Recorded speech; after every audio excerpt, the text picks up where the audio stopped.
Nang pitasin ni Eva ang prutas na bawal, at kagatin naman ng asawang si Adan, ito ang pinagmulan ng ating kalaswaan. Dinulot ng sawang Satanas ang pangalan, nagsalin at nagsali ng libong henerasyon. Kasalanang orihinal dala natin hanggang ngayon, tukso'y di maglalaho, kapatid ng panahon. Habang may pagnanasa ang tao'y magugumon. Tignan mo sila, Soli.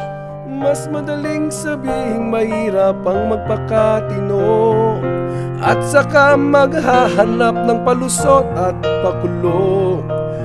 Isang daan patungong paraiso, walang paliko-liko, ang Diyos ay di mo maloloko.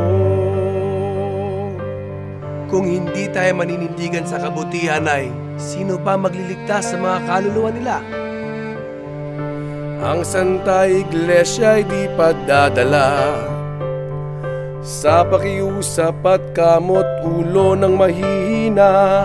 Mahirap talagang sundin ang batas niya. Yan ang dahilan kung bakit tayo'y nabuhay sa lupa.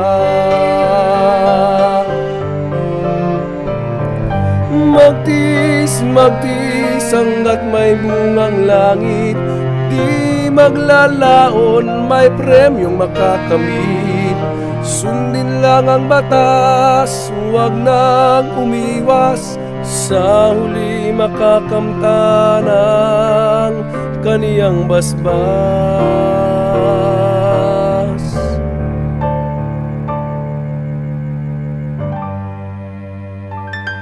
Yan, sister, ang dahilan kung bakit matagal nang hindi tumitinag ang Santa Iglesia sa palusot ng mga makasalanan.